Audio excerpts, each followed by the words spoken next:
Okay, we are ready to go. We've got a special guest, which, well, it's not a surprise guest because you will probably see it in the podcast feed title. So you'll know who it is. There'll be nothing surprising about it. But it's surprising to me because this is our third attempt at starting the episode. And if this works, it will be very much a very big surprise. I haven't heard that bell before. That's a good sign. There he is. Hey, What's far out. happening? Mate, I don't know. That was difficult. Hey. What an ordeal. Yeah, that was a real pain. Do you So think this got something to do with the fact that I've stolen Hendo's Zoom account for this? And I don't know, man. I was trying to work out on this end what was going on because I was getting messages on your Facebook, but I had to I just pulled out my Wi-Fi dongle and shoved it back in and seems to be working with a better signal. So who knows? Could have been this end, could have been your end. so you had this have been a younger Dan, I would have made a lot of comments about you taking your dongle out and talking about my end. But we're grown up here. We're not going to do Yeah. that. 2024 isn't about dongles. Exactly. It might be the end though. Yeah, that's it. All right. You got a beer? Mate, I do. What are you working with? I've got one of the hikers, the Voyage. Oh, nice. I'm going to take my hat off. That is literally just for show. It's way too hot to have a hat on in here. Yeah, I've got one of those little Aldi aircons cranking. It's hard out, but I've got a massive room, so Oh, like a portable one? yeah. See, it works pretty well. But tonight. I got something special. So this is a hiker beer in a hiker pint glass that I stole from their beer muter event. Oh, wow. Because Is I that was breaking news? no, they know that I stole it. I just Oh, haven't they bought know. it back yet. Yeah. Okay. And Fair enough. and then I've also got for later. I got my Helios glass. Oh, nice. Because I got a Helios Dionysus to Ooh, have next. So very good. I have only two beers left in my fridge. Oh, actually three. This one I've had in there for about 3 years. It's an AWOL beer. It's one of the original apricot sours, I think. oh I wow. actually don't know for sure what it is. Yep. Um, this could explode in my face and it could be disgusting. I'm really not sure. It doesn't have a label. It's got nothing on it, but I reckon I've if it been was waiting. going to explode, it would have it'd be all heady at the top already. Okay. Well, it made a slight noise. I just have no reason to drink it. Every time I put in the group every week, what beer should I drink? I include this one, and no one ever says this one. So I'm just going to see what happens here. Yeah. It looks good. Oh, okay. There's plenty of whoa. Okay, there's plenty of bubbles. Didn't make much noise when I opened it, but there's a Yeah. shitload of carbonation. Whoa. That's probably from a dirty glass, mate. I mean, looks reasonably. Oh, interesting. Okay. Hmm. I mean, I literally have no idea what beer this is. I'm pretty sure it was like one of the first sour, like the apricot sour, which was one of the first sours we ever did, like the first like proper sours. Yeah. God, it smells pretty good.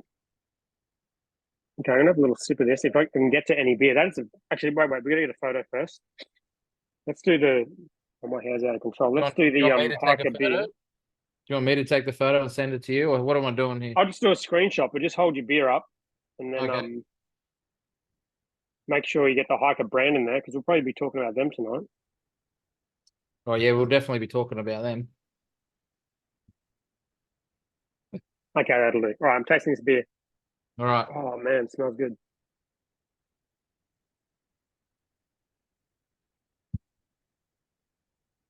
What was the ABV on those sort of things?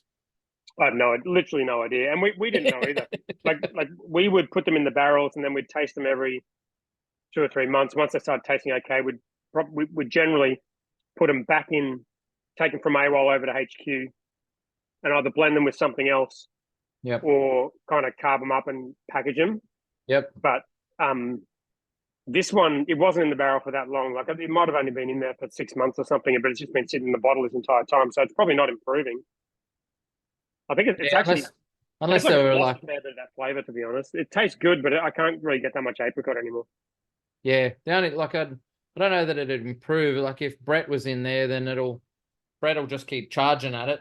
It And feels like it has. It feels a lot drier. Like I think I tasted it at the time out of the barrel. It was real apricotty, real yeah, aromatic. Now if it's that super was dry.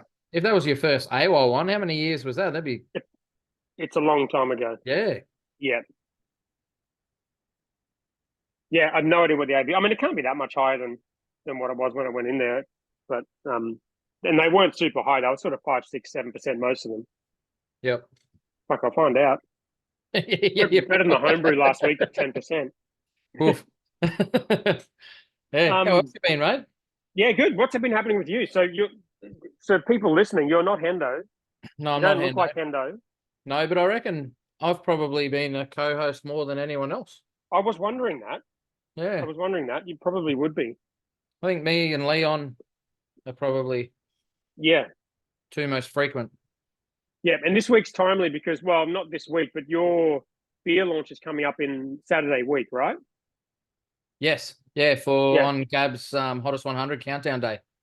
Yeah. So tell us about that. I mean, people who listen probably will know about the beer. Yeah, oh man, And you've drunk it more than anyone. I was gonna I said to Phil this afternoon and I forgot to do it, but I should have grabbed an empty can and just bought it here so that I had it and pretended I was drinking it and just to rub it. But That's an opportunity lost. Yeah, I know, but I was too busy today. I was up Tambourine today, so too busy today, so you only went to hike it twice? Or? I didn't even get to Hiker. No, Wow, I was going up to Tambourine, so right. yeah, had beers up there. But no, the beer, Adam beer is coming along good now that it's cold. It's the first time yesterday that I tasted it cold. When it had gone back into fermenter so that Dan can carb it up so that they can I think he's canning it and kegging it on Monday. Nice. Not sure. Don't quote me on that because you know what brewery schedules are like though. Yeah. They might need to flip that around and change it. But yeah, I tasted it cold and when it's cold, oh man, it's so good. Hey, it's like it's super smoky, which is what I like it anyway. I like smoky beers, but it's just really complex. There's a lot of stuff going on. Like the malts are there, the smoky, it's all hoppy, and then you got this real nice barrel thing going on, and yeah, it's just a beautiful beer. You get this real nice warmth from the alcohol. It's a very interesting beer. Do you think Phil's serious about wanting to put it into the Queensland Beer Awards? Yeah, he is. Yeah. He keeps joking around, going, "Oh yeah, we need to raise money to put it in." I keep saying to him that I'll pay for put it in there. Yeah, we could do a crowdfunding in the group. I'd say for a couple of $100. We could figure it out. An entry is like $80, so that's all it costs to put an entry in. You just need to work out the category because it's a very unique beer. Yeah, but there is an Adam beer in the BA guidelines. So, but if you read the guidelines, it says the smoke is there, but it's not always that front forward. Whereas I'm wondering whether or not we add it in as a smoked beer, right? Adam beer as the base style. Yeah, so that's up to Dan and Phil to.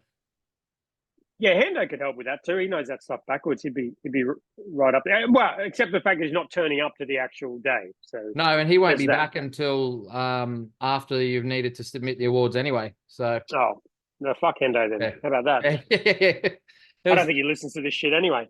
No, unless Mazen rings him and complains about the episode, and then he listens to it. I think I was talking to him the other week. I think last probably this time last week I was talking to him, and he was saying he wasn't too worried about going over to Toronto because I was telling him about the cold snap. I don't know if you've seen any of the footage of the NFL, like the Buffalo Bills and the Kansas. I've only seen the Taylor Swift images, but yeah. So super cold. And I said to him, I was like, man, how cold are you? Like, are you ready for the cold? And he's like, oh no, I reckon it's going to be like -4 or -5. We should be right. And then he sent me a thing today and it was like -14. What? Where he was? Like, holy fuck, man. Damn, that is cold. Yeah, that's super cold.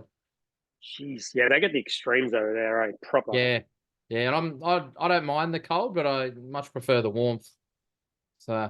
Dude, I'm so over the warmth. This summer there's been days like in this house where I've just been like, this is insane. I don't have aircon, and doesn't have fans out in the living area, and work is great. Like Narang is the hottest place on earth. It's so hot there, dude. I'm like such a bitch whinging about it because I don't have to work in the warehouse. Like I work in there to get a few things done, but I don't have to work full time like a brewer does. Yeah. But dude, if you're working in that warehouse, if you had a brewery out there, we don't really have anyone that works in the warehouse full time. Yep. But if you had a brewery in Narang, like even so many parts of Brisbane that are just so fucking hot, and just if you got the wrong aspect and you got no ventilation, it's just inhumane how fucking hot it is. Yeah.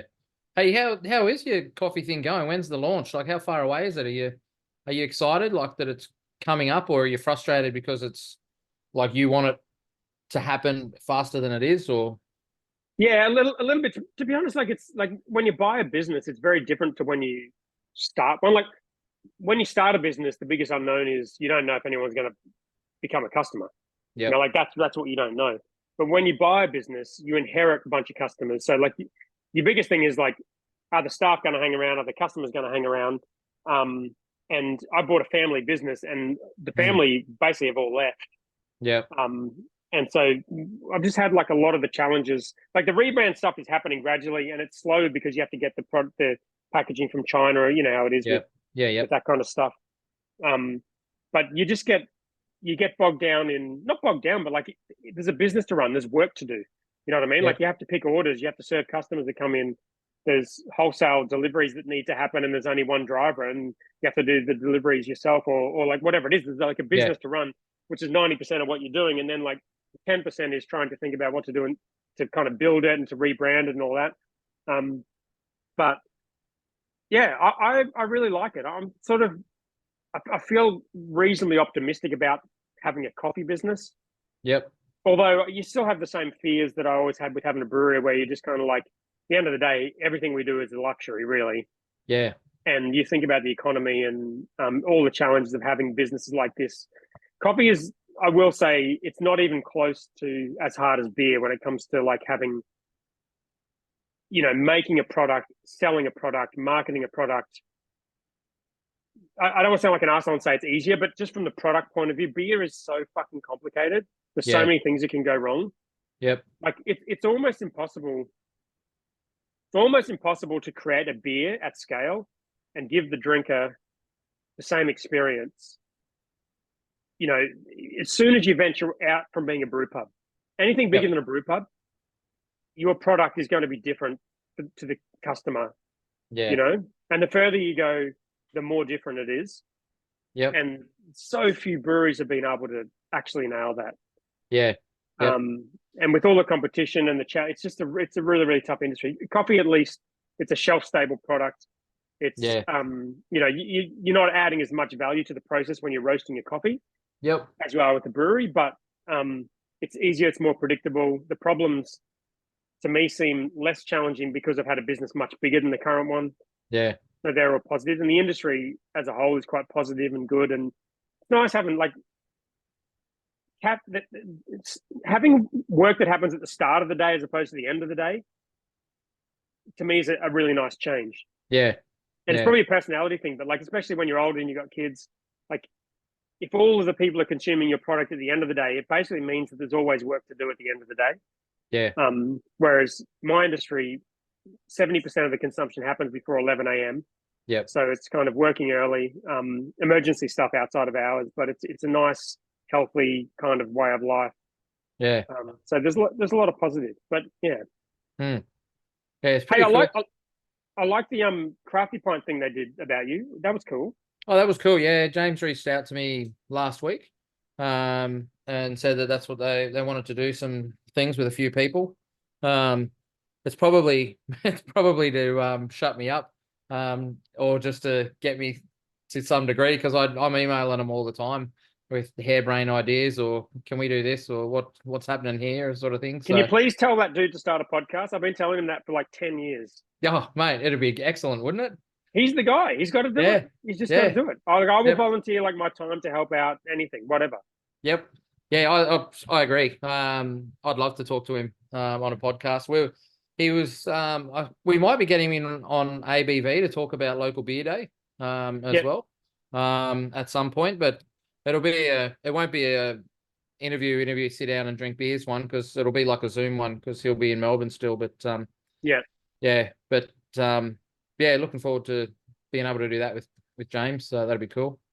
But Nice. So how did he come across you for that particular story? Was that just had seen the content and I've known in James for ages. Yeah, through I can't remember when I first met him. I think it might have been through Parched. But I'm not sure. But yeah, I just the crafty pints, that staple, right? And you always Yeah, know it's always there. There's always information and stuff that you get from it. But yeah, he just reached out and said, "Oh, we just want to get some info from local legends," and I think they'll be doing it like every single day, like leading up to the day. So because what the industry's like, there's a ton of cool people in the industry. yeah, I'm flattered that I was approached. Actually, I was pretty stoked yeah, to. Yeah, I even yeah. said I wasn't even sure if what I wrote. I was like, "Oh man, feel free to change it and edit it if you need to," because I'm not sure if this is what you want. But no, it looks like what I wrote word for word. So Nice. Yeah, I think it was well deserved, and I think like that's the good thing about Crafty Pine is they're very genuine and always like looking for a positive, a positive message for yeah, the industry, which is really cool. yeah. Well, I've Um, reached out to him for a couple of things over the past couple of months, like for different events and sponsorships that I want to try and get him to help us with, like through our business and stuff. So yeah, he's super keen to help out, like he always is. But yeah, I he's remember got the his other exact. up here. I remember the exact night I met him. We were doing a. This was probably 2015. 2015, maybe. Fuck, it could have been even earlier than that. Might have even been 2014. It was during Brisbane. I think it was Brews Vegas, and we had a thing at Hoo Ha Bar where we did like a panel. It was part of the week of events, and we did a panel of like starting how to start a brewery type thing. And we'd Yeah, only just launched, like we didn't have a brewery, but we just launched the eggnog stout, yeah. and there was some other event on before ours, and so we Was were it just sitting. was it during Brews Vegas or something? Or It was during Brews Vegas. I can't remember what the other event was, but I'm sure it was like a more important one than ours. But ours was quite good. You had like a lot of kind of young up and coming people in the room. And then like halfway through us getting interviewed on stage, all these people come in, including Hendo and Crafty Pint and all these people. I didn't know any of them because we were so new to the industry. Um, and then at the end of like the whole talk thing, well, during the talk, like people were like, what kind of beers do you like? And I was like, all of that guy's beers, like pointed to Hendo because I was like super into Brewdog. I'm sorry, Brewdog. Oh God, almost said Brewdog. Sorry, Hendo. Oh Jesus. Oh Jesus. More on that later.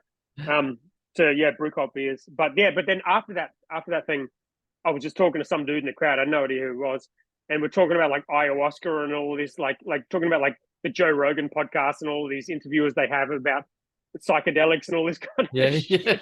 And then I literally have no idea who this dude is. And then like didn't even talk about beer, I don't think. Didn't even really introduce ourselves. And then like after like an hour or something, Eddie comes up to me. He's like, "That's fucking Crafty Pint." I'm like, "Oh shit, that's it. He's a fucking legend. That's cool." So, yeah, yeah, nice. he's a legend.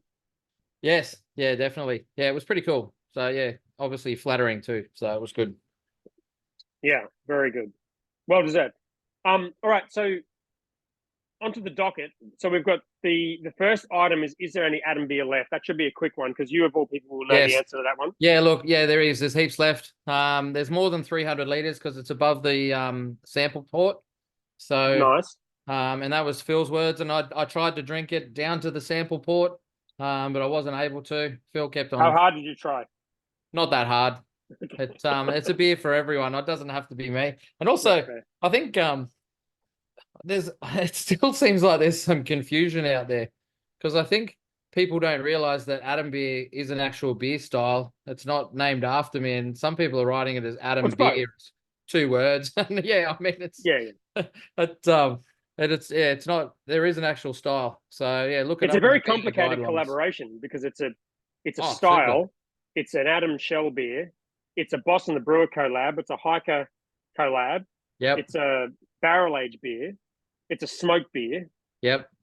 What else? Well, Hiker. So What else am I so missing?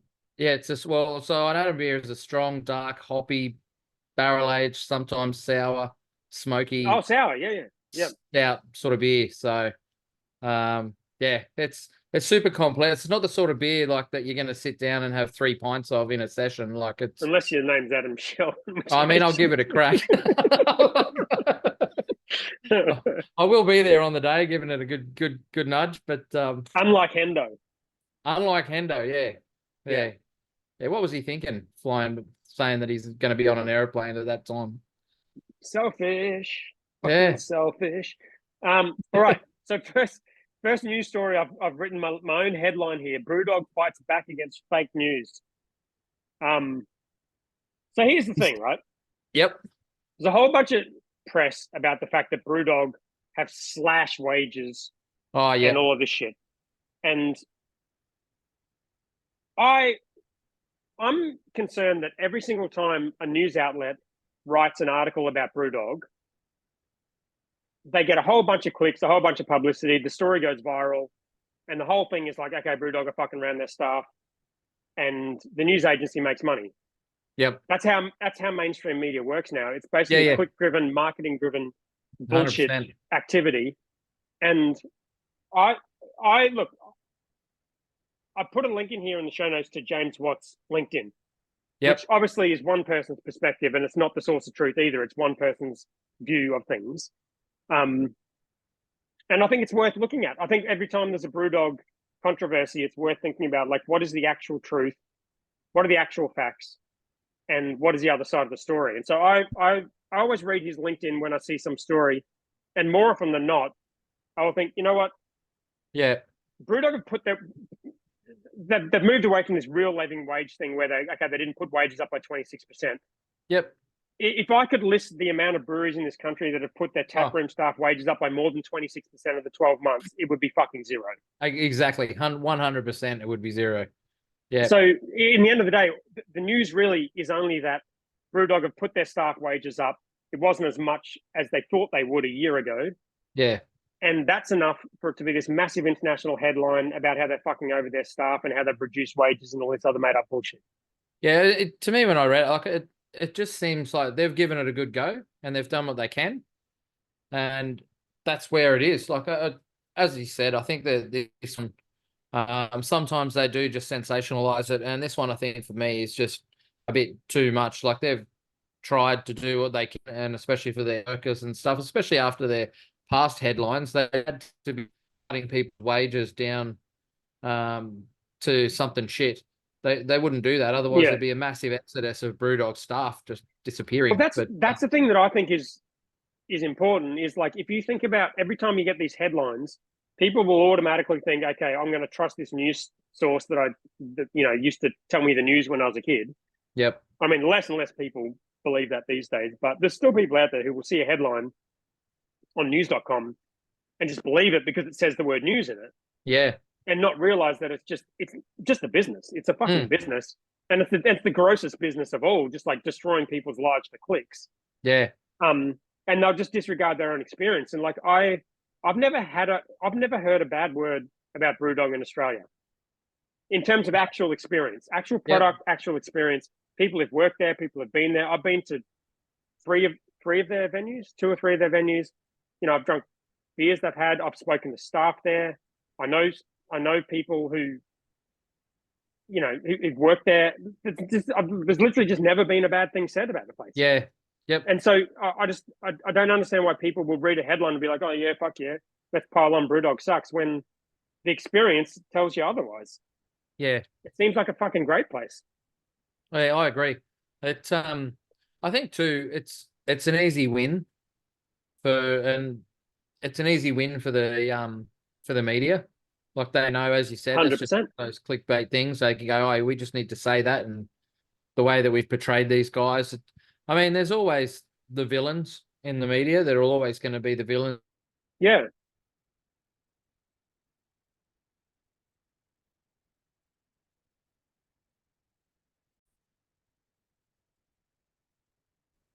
All right. He's back. Yeah. He's back. What's All happening? right. I don't know what's going on. It's really weird All here right. today. Well, you seem to be working, but you've lost your hat. Do you have a hat on before? What's happening? Yeah, I did. Like Yeah, a different person. the aircon's not working. I can't move it around enough to get into this little corner of monitor heat. Yeah, yeah, I'm just wondering if it's a different Adam Shell. Is that possible? yeah, that's right. Yeah. So you're saying yes, yeah. The media chooses a villain, and it works. Yeah, yep. It's I don't know. For the last probably decade and a half, I reckon I've been a bit hesitant on what the media reports anyway, not just on brewing stuff, but just overall on everything. Yeah. I think So the tide is turning. I think people are starting to realize that like these things have become businesses. Like they used to be, innocent enough they would sell a newspaper, but now it's literally advertising clicks. So it's yeah. just a metric machine. Oh, And you get on news.com and you see the shit they put on there, and you're just like, wow, this is like where the business of news ends up when you yeah. start incentivizing the wrong things. Hey, the news.com.au website is atrocious. Like Oh man. article writers and the editors, the amount of shit that they let through with grammar and spelling and mistakes, it's just ridiculous. But And not then, just that, just the deliberately leading people in the wrong direction so they will click on the link. oh, yeah, And it's just like it's so blatant. there's always hot keywords too, because you Oh see it yeah. in the same article in like different articles for about 5 different times down the page. It was like Yeah. standout problem, and you're like, oh, and that keyword will be like the whole way down the website, Yeah. like different And certain article topics titles. like Brewdog have become one of those. But like in Australia, we have like Tesla is one. Like if you look at news.com, if you look at all the articles written about Tesla over the last like 10 years, they're like they went from being a niche producer to the number one car in the country, and every article was negative, and every article about every other SUV and every other car was positive. Yeah, And it's like, well, because Tesla aren't buying ads on news.com. yeah, yeah. And you look at like stories about Daniel Ricciardo. I've noticed that one because Oh, I love Daniel Ricciardo, dude, yeah, like as much as anyone. But yeah, like just the nonsense stories about that dude about yeah, nothing. yeah. It's crazy.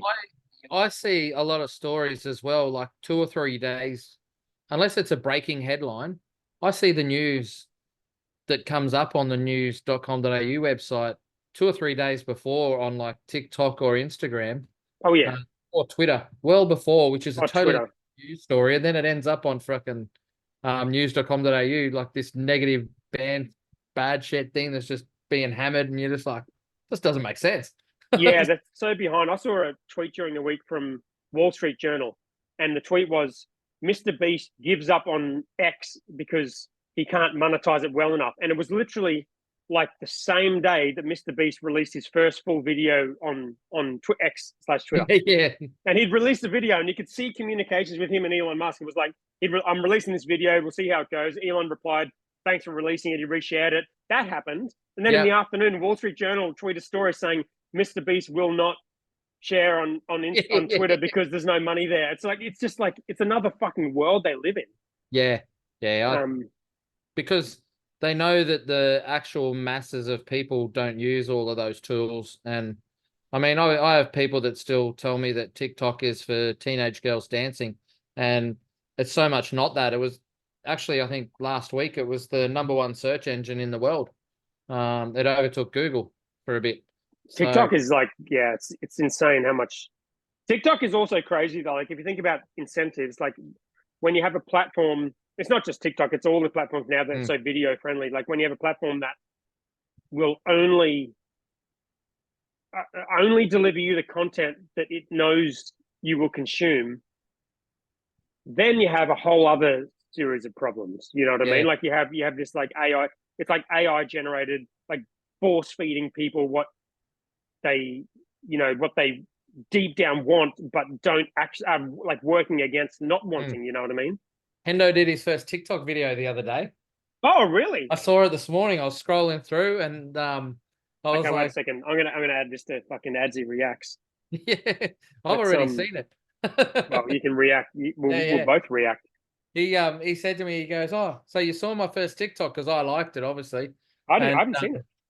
yeah, so he's obviously scheduled it in with his software, but yeah, he said, "Oh yeah, I want to go viral like Dan." And I said, Yeah, "Man, I said you won't go viral with an educational piece. TikTok viral is about candid stuff. You got to it's be." about entertainment. Yeah, That's right. Yeah, and it's funny because there's totally a place for the educational stuff, like 100%. But the entertainment side is what goes viral. It's Steve Henders, what's his Aussie Rockstar Brewer on TikTok? Rockstar Brewer. Yeah, Yeah, I wrote a book about content marketing in 2015, which is what almost 9 years ago. yeah, Um, and one of the things, and I got so much wrong. Like I actually read it back, I think last year, and started writing a series of posts on all the shit I got wrong. I got so much wrong because in my head at that time, it was all about writing blog posts. And I was like, yeah, I know how to write blog posts. So I could do a lot of content. Yep. I got so many things wrong. But one thing I got right was just the fact that like content needs to be entertaining. And Yeah. whether it's a podcast or it's video or like whatever, even written content or posts or Twitter, like it needs to, we've gotten past the point of like, this is such a small percentage of the people who will use platforms like that for educational reasons. Yeah. And the truth is that people, they like the education, but they're used to the entertainment. So you can't educate them if you don't entertain them. Yeah. And like, I use it for all sorts of stuff. I've made like garlic potatoes and I was going to smoked say the the lamb and cooking on all TikTok sorts is of shit. insane. Yeah, It's the cooking best. stuff is amazing. It's so good on there. I love it.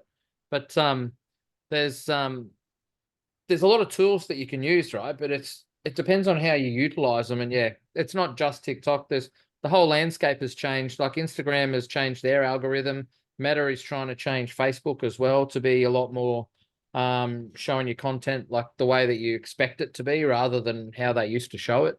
Well, they were almost the first to do it. Like when they introduced the kind of algorithmically driven timeline as opposed to the chronological one, I remember it being quite controversial. It was kind of like, no, I want to see what I followed and what I want to see. And Yeah, it turns out, no, it's bullshit. You don't. You actually want to see what the AI says you want to see. yeah, And they know the numbers. It's the same thing with the numbers. They see the numbers. They know the dodgy shit you want to look at. yeah. I've got two TikTok accounts, two, maybe three. But I've got one which is like my personal one with all my weird shit, just adsy brews, just it's full of beer and all sorts of weird cooking crap and stuff. Yeah.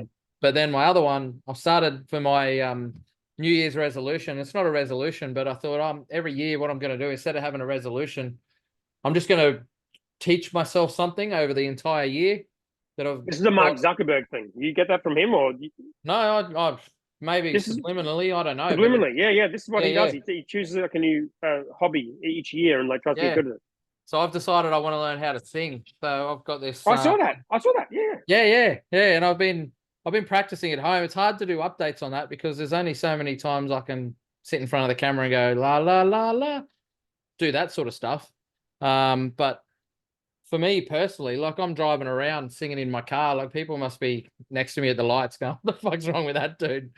Why did you want to learn how to? Are you like musically driven, or why would you pick that? No, because I'm shit at singing, and I'm shit at I can't play an instrument to save my life. Maybe the triangle, that's all I ever used to get given at school. But Cowbell, maybe.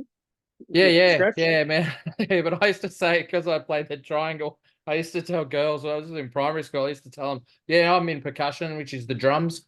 That's fair. That's a good. That's a good. See, Yeah, you were doing the news.com way back then. You're that's ahead of the right, time. mate. Yeah. I was fighting the algorithm as a ranger, mate. You got to do what you can. That's fair. So, but yeah, no, I just thought, I don't know, I'll give it a crack. Because I read a post that a vocal coach said, "Oh, anyone can learn how to sing. You might not be like as good as Adele or whatever, but anyone can actually learn to sing and use your vocal cords." And it's only been like, what is it? It's the 18th today, so it's almost 3 weeks. I've got all these vocal exercises that I do every single day when I'm driving to work, Wow. How when do I'm you know? driving How do you home. even do them? How do you know to do them? I found them on TikTok. There's a million vocal coaches on TikTok that give all of these excess, like extra lessons and